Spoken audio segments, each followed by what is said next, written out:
اس وقت میں روزانہ قرآن مجید کی ایک پارے کی منتخب آیات بیان کرتا ہوں، لیکن آج میں نے ارادہ کیا کہ لیلۃ القدر کے حوالے سے کچھ باتیں آج کر لی جائیں تو بہتر ہے۔ قرآن مجید میں اللہ تعالیٰ کا ارشاد ہے، انا انزلناہ فی لیلۃ القدر وما ادراک ما لیلۃ القدر، ہم نے اس قرآن کو لیلۃ القدر میں نازل کیا، تمہیں کیا پتہ کہ یہ کون سی رات ہے؟ لیلۃ القدر خیر من الف شہر، یہ رات 1000 مہینوں سے بہتر ہے۔ تنزل الملائکۃ والروح فیہا بإذن ربہم من کل امر، فرشتے اور جبریل اس رات میں رب کے حکم سے نازل ہوتے ہیں، من کل امر، ہر طرح کے احکامات لے کر۔ سلام ہی حتی مطلع الفجر، یہ سلامتی ہے یہ رات یہاں تک کہ فجر طلوع ہو جائے، یعنی سحری کا وقت ختم ہو جائے۔ اس بارے میں ایک چیز تو لوگ بہت زیادہ جو پوچھتے ہیں کہ لیلۃ القدر تو ہر ملک میں الگ الگ ہوتی ہے، آج یہاں 27ویں ہے، سعودیہ میں کیا ہے 28ویں۔ تو اس بارے میں خوب سمجھ لیں کہ جتنی عبادتیں شریعت نے ہمیں دی ہیں اور ان کے وقتوں کے جو فضائل بیان کیے ہیں وہ ہر ملک کے اسی حساب سے ہوں گے۔ اللہ نے حکم دیا اقیم الصلاۃ لدلوک الشمس، سورج کے ڈھلکتے ہوئے نماز پڑھو، سورج طلوع ہونے سے پہلے فجر کی نماز۔ تو آپ جہاں نماز پڑھ رہے ہوگے وہاں کا سورج مراد ہوگا یا جاپان کا؟ بولو نا بھائی، کیا ہو گیا بھائی؟ جاپان میں ہو تو جاپان میں سورج طلوع ہو رہا ہے، پاکستان میں ہو تو پاکستان میں۔ ابھی جاپان میں تو پتہ نہیں کیا ٹائم ہو رہا ہوگا۔ تو جیسے نمازوں کے اوقات ہر ملک کے اپنے حساب سے ہوتے ہیں، سعودی عرب میں فجر کا ٹائم جب داخل ہوتا ہے تو ہمارے ہاں فجر گزر چکی ہوتی ہے، مغرب اشراق کا وقت بھی ختم ہو چکا ہوتا ہے۔ تو اب کوئی کہے کہ میں سعودیہ کے حساب سے چلوں گا، تو سعودیہ میں تو بھائی فجر کی نماز جب آپ ہو رہی ہوتی ہے تو یہاں سورج طلوع، بلکہ یہاں جب فجر ہو رہی ہوتی ہے وہ تو پیچھے ہے نا 2 گھنٹے، ہاں یہاں سورج طلوع ہو چکا ہوتا ہے، وہاں عشاء کی نماز ہوتی ہے، وہاں مغرب کی ہوتی ہے اور یہاں عشاء کی ہو رہی ہوتی ہے۔ تو جیسے نمازوں میں ہر ملک کا اپنا ایک طریقہ ہے، اپنے وقت ہیں، تو ایسے ہی جو سال کی تاریخیں ہیں، عید ہے، بقرعید ہے، یوم عرفہ ہے، لیلۃ القدر ہے، آخری عشرہ ہے، یہ سب اس ملک کے حساب سے ہوگا۔ جیسے جیسے جس ملک میں عشاء کا وقت داخل ہوا تو اللہ نے جو خاص پیکج رکھا ہوا ہے اپنے بندوں کے لیے، وہ پیکج اس ملک کے لیے اسٹارٹ ہو گیا، ہر نیکی کا ثواب ہزاروں گنا بڑھا دیا گیا۔ تو لیلۃ القدر رمضان کے آخری عشرے میں، اور رمضان کے آخری عشرے میں طاق راتوں میں امکان زیادہ، اور 27ویں میں اور بھی زیادہ۔ سمجھ رہے ہیں بات کو؟ اور آج کون سی رات ہے؟ 27ویں رات ہے، تو اس بات کا بہت امکان ہے کہ آج کون سی رات ہو؟ لیلۃ القدر۔ اس رات میں جس جس ملک میں یہ رات ہوگی وہاں فرشتوں کا نزول ہوگا، اور خاص طور پر جبریل علیہ الصلاۃ والسلام کا نزول۔ جیسے پیغمبروں میں سب سے افضل پیغمبر محمد صلی اللہ علیہ وسلم ہیں، تو فرشتوں میں سب سے افضل فرشتے کون سے ہیں؟ جبریل، جن کو اللہ نے روح الامین قرار دیا، مقدس روح۔ روح کیوں کہا؟ روح اس لیے کہا کہ روح جب ہماری باڈی میں ہوتی ہے تو ہماری باڈی زندہ ہوتی ہے، تو جبریل علیہ الصلاۃ والسلام ہماری روح کے لیے، روح کو طاقت بخشنے کا ذریعہ بنتے ہیں، کیونکہ وہ وحی لے کر آئے، اور وحی سے ہماری روحانی قوت، بولو نا بھائی، بڑھتی ہے۔ روحانی قوت کس سے بڑھتی ہے؟ وحی سے۔ عبادات ہمیں پتہ چلی وحی کے ذریعے، روزے ہمیں پتہ چلے وحی کے ذریعے۔ یہ آسمان سے کون سارے پیغام زمین پر نبی کے پاس لے کر آیا؟ جبریل علیہ السلام۔ جبریل نے نبی کو بتایا کہ شہر رمضان الذی انزل فیہ القرآن، اللہ کا کلام جبریل نے لیا اور جبریل علیہ السلام نے ہمارے نبی صلی اللہ علیہ وسلم کے دل پہ یہ کلام نازل کیا. تو ہمیں جو پتا چلا کہ رمضان میں روزے رکھنے ہیں، یہ ہمیں نبی سے پتا چلا. اور نبی کو کس سے پتا چلا؟ جبریل علیہ السلام سے. نماز کا ہمیں پتا چلا نبی سے، اور نبی کو کہاں سے؟ کیا ہو گیا بھائی، پرابلم؟ تو نبی کو کہاں سے پتا چلا؟ جبریل علیہ السلام سے. تو ہر جتنی بھی وحی آ رہی ہے نا، وہ ساری ڈائریکٹ کہاں سے؟ جبریل کے ذریعے. تو ان کے ذریعے ہماری روح کو کیا مل رہی ہے؟ تقویت، طاقت مل رہی ہے روح کو. تو وہ کیونکہ یہ رات روحانی ترقی کا ذریعہ ہے، تو اللہ نے اس رات میں جبریل علیہ السلام کو زمین پہ اتارا تاکہ جس فرشتے کی مناسبت ہے نا اس رات سے، وہ فرشتے اس زمین پر نازل ہوں. تو اب مسئلہ یہ ہے کہ آج انسان جسم کی تو بڑی محنت کر رہا ہے، روح کو پروٹوکول دینے کے لیے تیار. بھائی دیکھو ایک بات بتا دوں، جملہ ادھورا چھوڑوں گا، اس کو کمپلیٹ کرنا پڑے گا، اچھا لگے یا برا لگے، میرا اصول ہی یہی ہے. تو میں بول رکوں تو ایک دم آگے کمپلیٹ کر دیں جملہ. مجھے ایک اندازہ تو ہو نا کہ دماغ حاضر بھی ہے، سن رہے ہیں، ٹھیک ہے نا. تو ہر ایک کا اخبل طریقہ ہوتا ہے نا بیان کا، ہمارا یہی طریقہ ہے بیان کا. جملہ مکمل چھوڑوں، آپ نے کمپلیٹ کرنا ہے اس کو. مجھے احساس رہتا ہے کہ ماشاءاللہ غور سے سن رہے ہیں. تو یہ اللہ نے ہمیں راتیں کیوں دی؟ اللہ نے ہمیں رمضان کیوں دیا؟ تراویح کیوں دی؟ تہجد کیوں دی؟ غیر مسلموں کے پاس یہ چیزیں ہیں؟ نہیں ہے. وہ صبح اٹھیں گے، جاگنگ کریں گے، روح کے لیے، باڈی کے لیے. یہ بڑے ہالی ووڈ اور بالی ووڈ کے ایکٹروں کا بڑا سننے میں آتا ہے کہ باڈی کی فٹنس کا، فزیکل فٹنس کا بڑا خیال کرتے ہیں، صبح اٹھتے ہیں، جاگنگ کرتے ہیں. ہم پوستیوں کی طرح، معذرت کے ساتھ، ہماری قوم صبح اٹھتے ہی نہیں ہے. تو باڈی کی محنت تو آج کی جا رہی ہے، روح کو طاقت دینے کی کوشش نہیں کی جا رہی.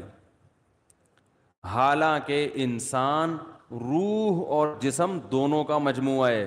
انسان کو جانوروں پر قیاس نہیں کیا جا سکتا. اچھا جانور کسے کہتے ہیں؟ جو صحت مند ہو. اچھی بکری تو دودھ زیادہ دیتی ہو، اچھی بھینس دودھ زیادہ دیتی ہو، اچھی گائے دودھ زیادہ دیتی ہو، اچھا بیل زیادہ ہل چلا لیتا ہو. ایسا ہی ہے نا، اچھا گدھا ویٹ زیادہ اٹھا لیتا ہو. تو اچھا انسان جو ویٹ زیادہ اٹھا لیتا ہو، تو اس میں اور گدھے میں کوئی فرق ہوا پھر؟ بھائی آج اچھا انسان اسے کتنے ہوئے، اتنا ویٹ اٹھایا بھائی، تو اٹھا سکتا ہے؟ وہ کہہ رہا نہیں بھائی ہم تو نہیں اٹھا سکتے. بھائی آپ بہت اچھے، میں کیا ہوں؟ میں گندا ہو گیا. یہی مطلب ہوا نا. تو انسان کو اگر صرف جسمانی اور مادی اعتبار سے فضیلت دی جائے تو پھر انسان کی کوئی فضیلت نہیں ہے، کیونکہ مادی اعتبار سے انسان سے زیادہ صحت مند بہت سے جانور ہوتے ہیں. چیتے کی اسپیڈ زیادہ ہے یا آپ کی؟ تو بھاگنے میں چیتا اچھا ہے یا آپ؟ چیتا اچھا ہے. جبڑا جو پھاڑنے کی طاقت ہے وہ شیر کی اچھی ہے یا آپ کی؟ شیر کی اچھی ہے. تو پکڑ کے اعتبار سے آپ سے اچھا کون ہے؟ شیر ہے. قرآن کے الفاظ دیکھو، کلا انا خلقناہم مما یعلمون. اللہ فرماتے ہیں ہرگز یہ انسان اپنے آپ کو فضیلت والا نہ سمجھے، اس لیے کہ ہم نے اس انسان کو جس چیز سے پیدا کیا ہم جانتے ہیں. پانی کے غلیظ قطرے سے بنایا، تو یہ کوئی قابل فضیلت چیز نہیں ہے. تمہارا تو میٹیریل ہی گندا ہے جس سے تمہیں بنایا گیا. گندا میٹیریل، پیٹ میں ہر وقت گند، اور مرنے کے بعد بھی گند. ایک پتلی سی لیئر چڑھا دی اللہ تعالیٰ نے، ایک اسکن کی، کھال کی، جس سے انسان کی گندگی چھپ جاتی ہے. بنایا کس سے؟ غلیظ ناپاک پانی جو باڈی سے نکل جائے تو غسل فرض ہو جاتا ہے، کپڑوں پہ لگ جائے تو دھوئے بغیر نماز نہیں ہوتی، اتنا گندا. اور جب ماں کے رحم میں وہ بننا شروع ہوتا ہے تو اتنا بدبودار گوشت کہ اگر وہ دنیا میں آ جائیں تو لوگ ناک دبا کے بھاگ جائیں وہاں سے، اتنا گندا.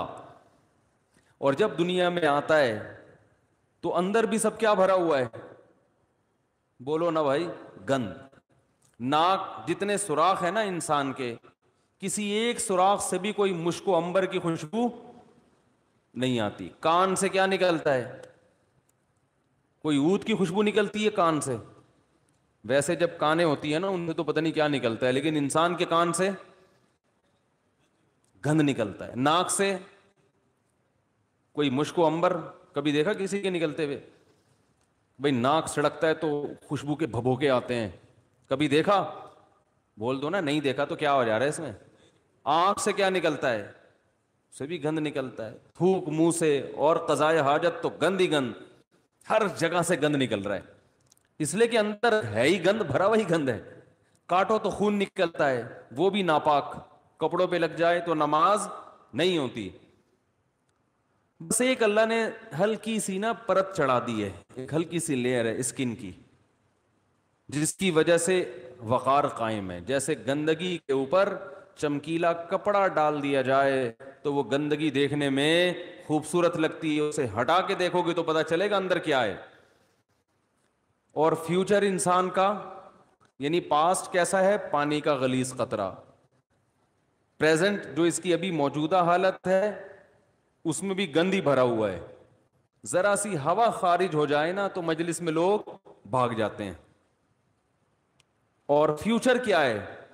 جیسے ہی سانس بند ہوگی فوراً لاش سڑنا اور گلنا شروع. یہ چودھری صاحب ہیں، یہ وڈیرے صاحب ہیں، یہ چیف ہیں، یہ جناب پرنسپل صاحب ہیں، یہ ہیڈ ماسٹر ہیں، جو بھی ہو بھائی آپ، جیسے ہی روح نکلی گند ڈھیر، میت جو ہے نا ایک دم سڑنا شروع ہو جاتی، آنکھیں ابلنا شروع ہو جائیں گی، ہاتھ خود بخود کرنا شروع. اتنی بدبو لاش کبھی دیکھی ہے؟ کس قدر بدبو ہوتی ہے اگر کوئی پرانی لاش پڑ گئی ہو. اس لیے حکم ہے اس کو مٹی میں جا کے دباؤ. کیڑے کھانے، آنکھوں میں کیڑے، کان میں کیڑے، ناک میں کیڑے گھس رہے ہوتے ہیں کھانے کے لیے. یہ بڑے بڑے حسین اور جمیل لوگوں کا یہ حال ہوتا ہے. تو اللہ فرماتے ہیں کہ انسان تجھے جو میں نے فضیلت دی ہے وہ فزیکل فٹنس کی وجہ سے نہیں دی ہے،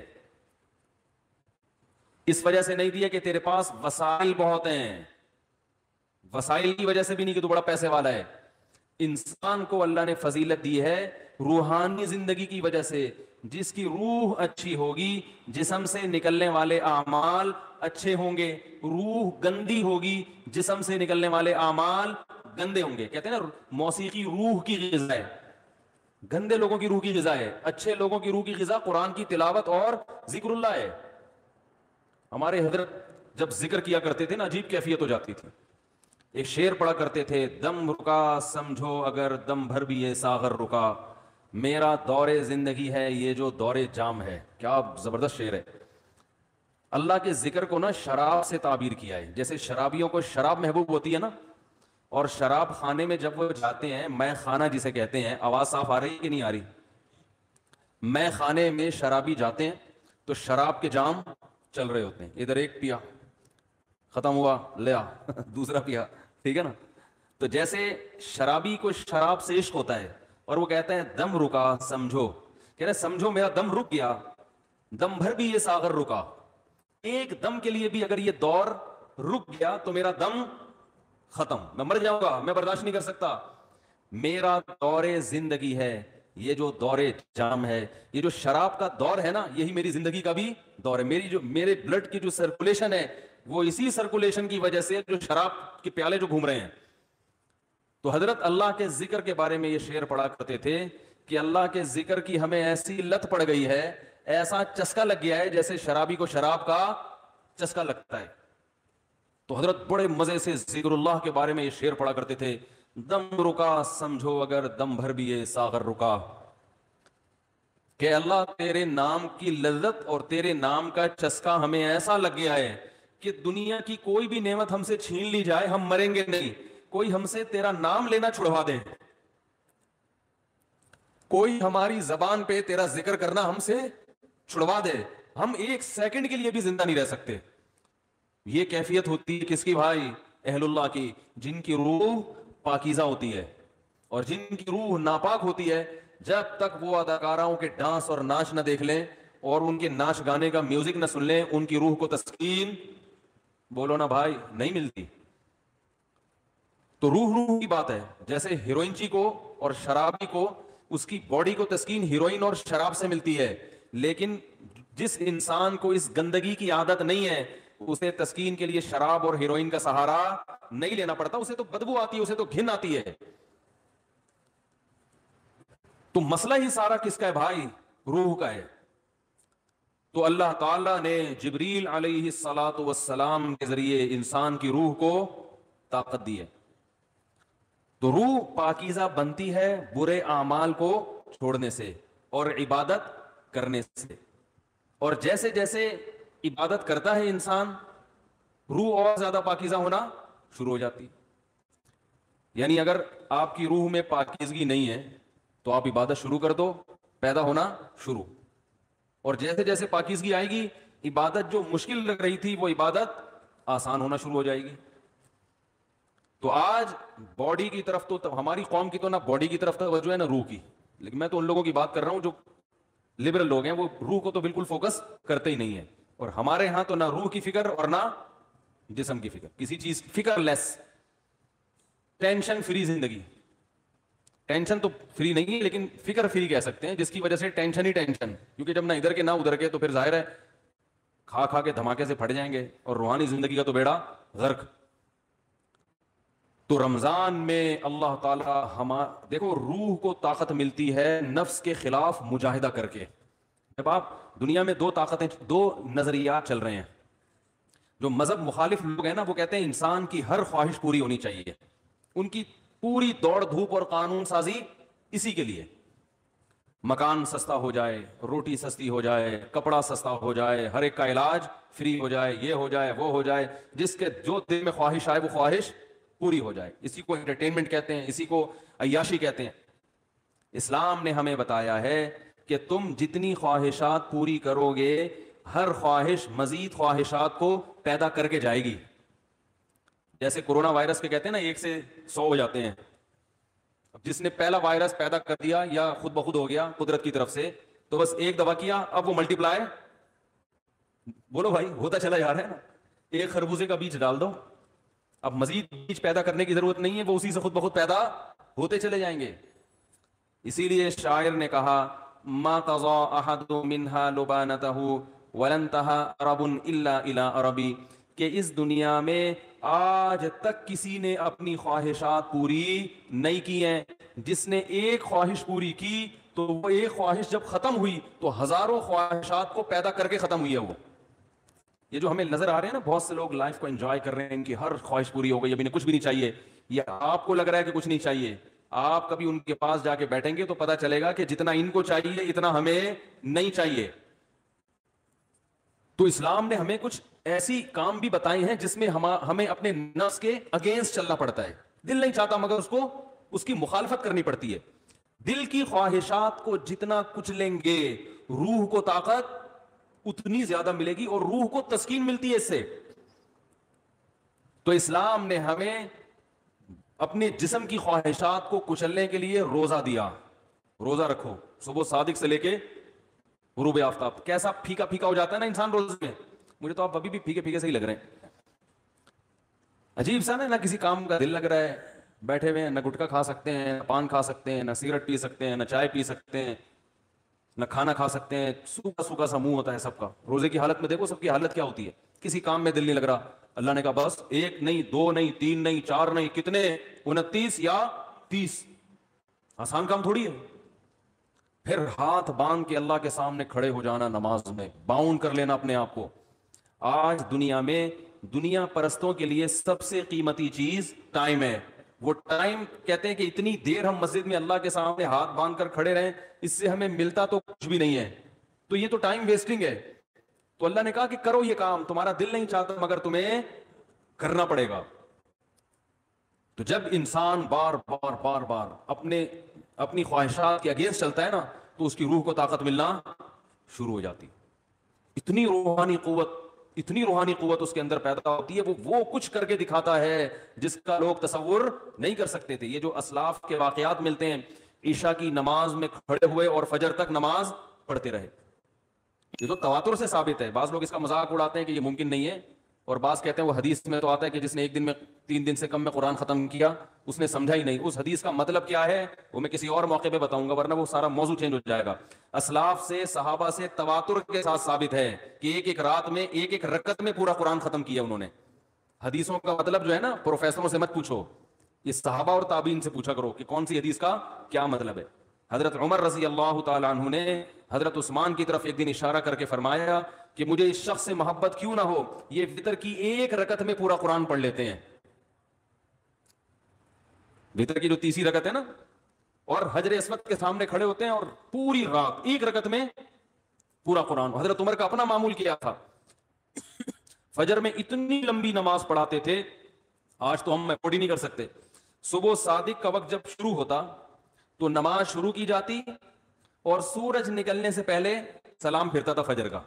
کتنے گھنٹے کی نماز ہو گئی فجر کی, اور نماز میں تلاوت کرتے کرتے کرتے بعض دفعہ اللہ کے خوف سے رو کے گر جایا کرتے تھے. فجر میں حضرت عثمان رضی اللہ تعالیٰ عنہ پوری سورہ یوسف پڑھتے تھے. ایک تابعی کہتے ہیں کہ میں نے سورہ یوسف حضرت عثمان کے پیچھے فجر میں سن کے یاد کر لی, زبانی یاد ہو گئی مجھے. کتنی لمبی لمبی ان لوگوں کی نمازیں تھیں, کتنی لمبی لمبی ان لوگوں کی دعائیں تھیں, کتنی. آج بالکل عبادت کا ذوق اور شوق ختم, اور پہلے عورتوں میں عبادت کا ذوق مردوں سے بھی زیادہ تھا. مرد تو تھڑے چھڑے پہ جا کے بیٹھ گئے, 2-4 لونڈے لپاڑے بیٹھ گئے, کچھ ادھر بات کر لی, کچھ ادھر چلے گئے, ڈبو نوکر. خواتین تو گھروں میں وہ تو عبادت میں آگے تھی. آج سب کے ہاتھ میں کیا آ گئے, موبائل, واٹس ایپ, بس ہر وقت. میری والدہ اللہ ان کی مغفرت فرمائے, آخر عمر میں تقریباً 1.5-2 سال ان کا دماغ کام نہیں کرتا تھا. جیسے قومے کی کیفیت ہوتی ہے نا, یہ ہو گئی تھی کیفیت. تو ہوش نہیں تھے ہم, کوئی بات بتاؤ سمجھ میں نہیں آتی تھی. لیکن تسبیح جیسے ہی پکڑاتے تھے نا فوراً چلنا شروع, اور زبان بھی چلنا شروع. کیوں؟ لاشعور میں یہ چیز, بولو نا بھائی, بیٹھ گئی. کیونکہ زندگی بھر تسبیح پڑھی ہے نا, تو اب ہوش نہیں ہے. تو جیسے ہی تسبیح ہاتھ میں آئی, اللہ کا نام شروع. میرے بڑے بھائی جب سورہ یاسین کی تلاوت کرتے ان کے سامنے, تو سورہ یاسین کا تلاوت کے جو کوئی لفظ چھوٹ جاتا نا تو وہ ان کی زبان سے نکل جاتا تھا. جیسے آخری لفظ آ رہا ہے نا مبین, تو وہ رک گیا تو وہ ان کی زبان سے نکل. ایک لاشعور میں سورہ یاسین بہت پڑھی ہے انہوں نے. تو میں نئی نسل کو دیکھ کے یہ پیشگوئی کر سکتا ہوں کہ جب ہمارا بڑھاپا ہو, اللہ ہم سب کو بچائے, تو پتہ نہیں ہمارا حال کیا ہوگا. ہوش میں نہیں ہوں گے. کوئی تسبیح لا کے پکڑائے گا تو ایسے لگے گا جیسے یہ پتھر ہے. جیسے ہی موبائل لا کے پکڑائیں گے نا, ٹھک ٹھک چلنا, فوراً سب سے پہلے لاک کھلے گا اس کا. حقیقت بتا رہا ہوں میں, کیونکہ لاشعور میں یہ چیز بیٹھ گئی ہے. موبائل ہے, فیس بک, واٹس ایپ, یوٹیوب, ایک دم چلنا شروع, ٹھک ٹھک ٹھک, میسج بازیاں. اور بھائی کیا کر رہی ہو, دوپٹہ کہاں سے خریدا, خواتین کی نا. چاہے قومے میں ہو یا کچھ بھی ہو, اللہ بچائے سب کو قومے میں جانے سے. جو کام زندگی بھر کیا ہوتا ہے, جب انسان ہوش میں نہیں ہوتا تو وہی کام اس کے سامنے آنا شروع ہو جاتا ہے. علماء نے بیان کیا ہے کہ کئی دنیا میں حافظ ایسے ہیں کہ مرتے ہوئے ان سے کہا جا رہا تھا کہ کلمہ پڑھو تو گانا شروع کر دیا انہوں نے. حافظ قرآن تھے مگر قرآن کی تلاوت نہیں کرتے, گانوں اور فلموں کو فوکس کیا ہوا تھا. موت کے وقت کلمہ نہیں نکل رہا زبان سے, گانے گا رہے ہیں. انہیں بتایا جا رہا ہے کہ پڑھو کلمہ, نہیں, گانا گا رہے ہیں. تو اللہ کے عذاب سے بچنا چاہیے بھائی. کچھ عادی بنائے. ہم یہ نہیں کہہ رہے کہ ہمارے اسلاف جیسے پوری پوری رات عبادتیں کیا کرتے تھے ایسے ہی کریں. کچھ تو عادی بنائیں اپنے آپ کو اللہ کے سامنے رونے ہونے کا, کچھ تو اللہ کا نام لینے کا اپنے زبان کو عادی بنائیں. جو اللہ کا ذکر کثرت سے کرنا پڑے گا اس کے لیے, اور دعا کا اہتمام کثرت سے. اب ایک آخری بات کر کے اپنے بیان کو ختم کرتا ہوں. دیکھو بھائی, لیلۃ القدر میں جو دعا ہم نے مانگنی ہے اس میں سب سے زیادہ فوکس اس دعا کو کرنا ہے کہ ہماری زندگی سے گناہ چھوٹ جائیں. لوگ گناہ چھوڑنے کے لیے تیار نہیں ہیں. پچھلی امتوں پر جو اللہ کی طرف سے عذاب آئے وہ تہجد چھوڑنے کی وجہ سے نہیں آئے, اشراق چھوڑنے کی وجہ سے نہیں آئے. وہ جو عذاب آئے تھے وہ گناہ کی وجہ سے آئے تھے. قوم لوط علیہ السلام پر عذاب کیوں آیا؟ لڑکوں سے بدفعلی کا گناہ کر رہے تھے. قوم سمود پر عذاب کیوں آیا؟ ناپ تول میں کمی. تنخواہ پوری لیتے, کام ادھورا کرتے. آج ہر آدمی یہی کر رہا ہے, دفتر میں کام پورا نہیں کرے گا, تنخواہیں پوری لی جا رہی.